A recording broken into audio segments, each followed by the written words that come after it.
Lord of the Mysteries. Chapter 309. Choosing one out of two. The illusory feeling passed, and Klein saw the strange candle in his hand again, along with its black wick and palish white flame. The damage of the Dawn Paladin, the shattered ground, broken pews, and the sliced candles, had been restored to their pre-battle state. It was hard to tell where they had been damaged. At some point, Bishop Yutravsky, who had been standing opposite him, had taken a seat in the front pew, his back bent forward and his head buried in his hands. His hands were pressed to his temples. Drip! Drip! Sweat trickled down his face and spread out from his feet. The ground was already completely wet.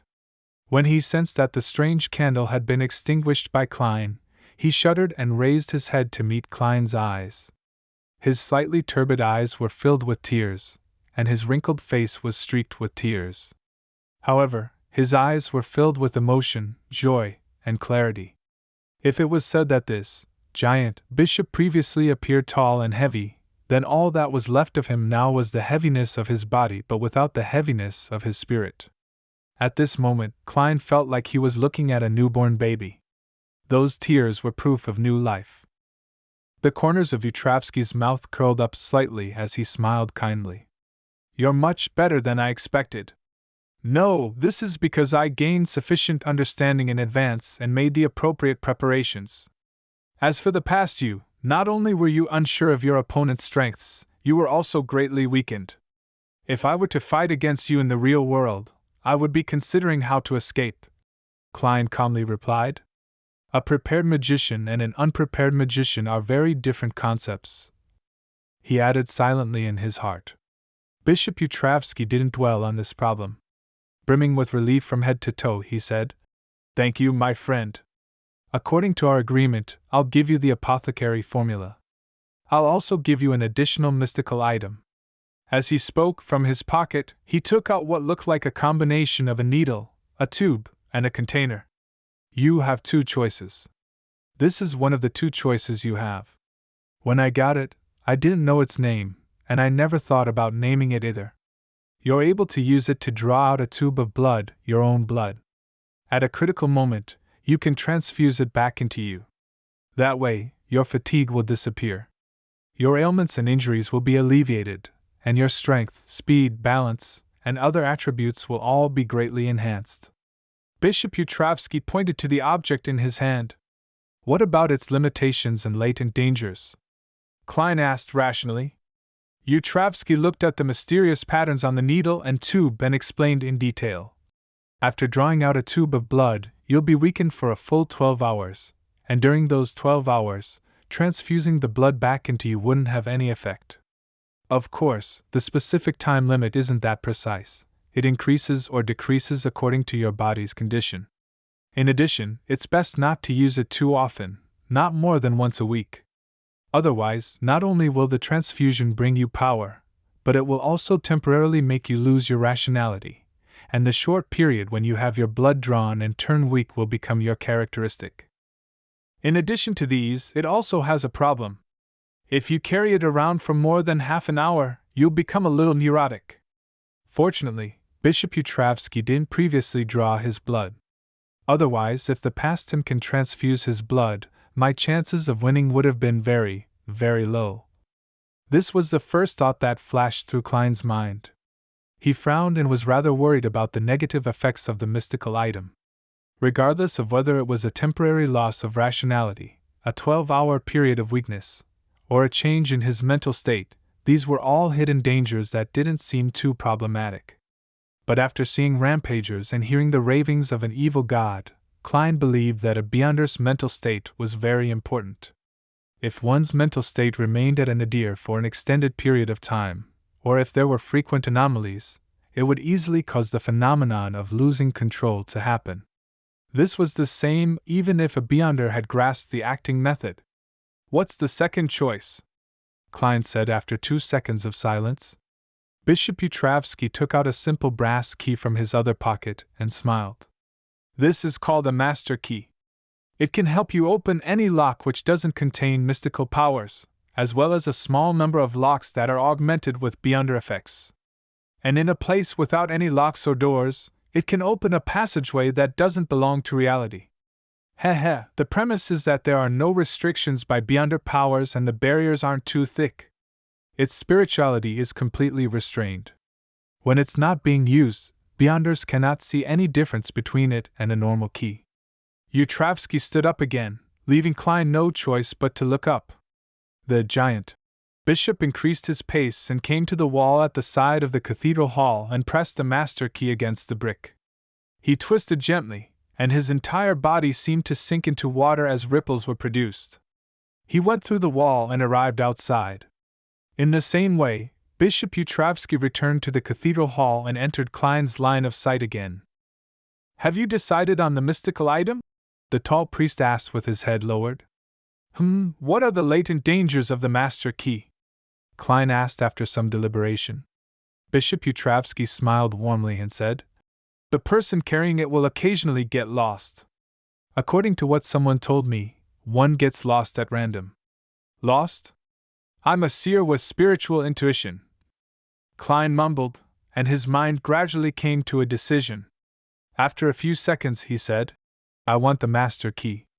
He didn't want his mental state to be affected, and he didn't want to accumulate the risk of losing control.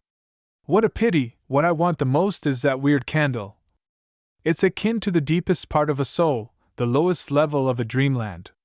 That's equivalent to my home ground." He sighed in his heart. "All right."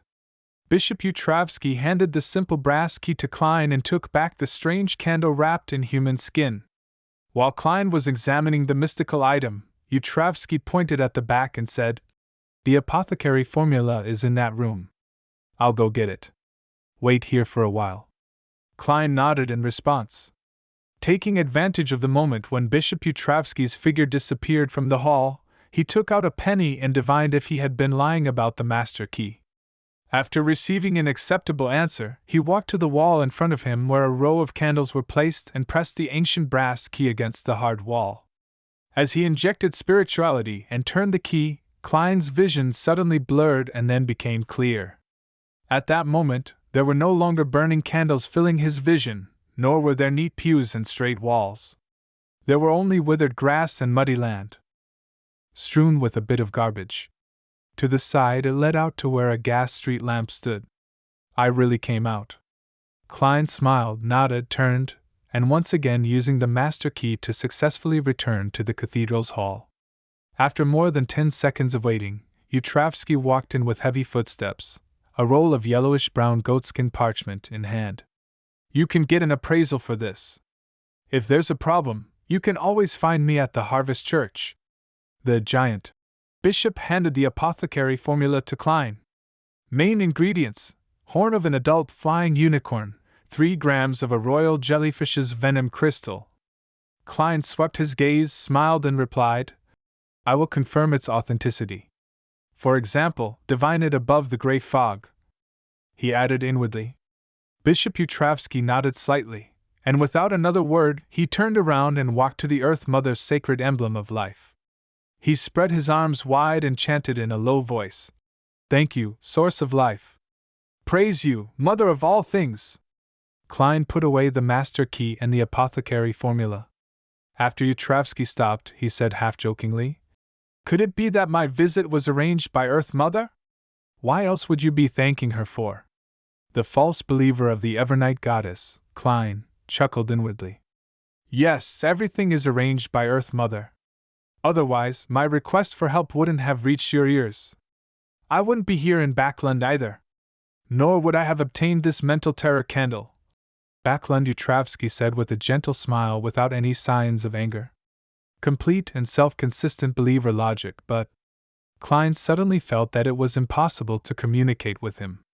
He pressed his hand to his chest, bowed, and said, "Thank you for your generosity. I should leave now."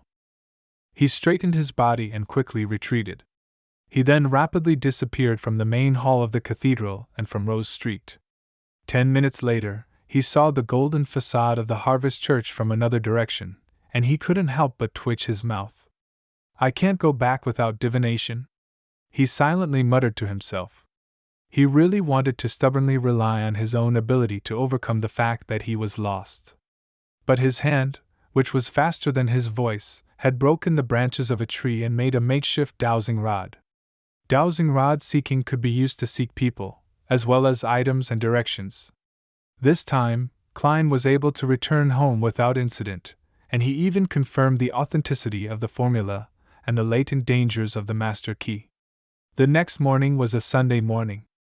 After waking up, Klein ate breakfast, took out a pen and paper, and wrote a letter to Isengard Stanton, asking him to seek help from the police to confirm the current status of the few suspects for the serial murder case from 4 years ago. Back then, the targets were single prostitutes with a child. After folding the letter and stuffing it in an envelope, Klein put on a black stamp which was 1 penny in denomination. Putting on his clothes, he took his hat and cane, and he walked out of his house to post the letter at the mailbox at the end of the street.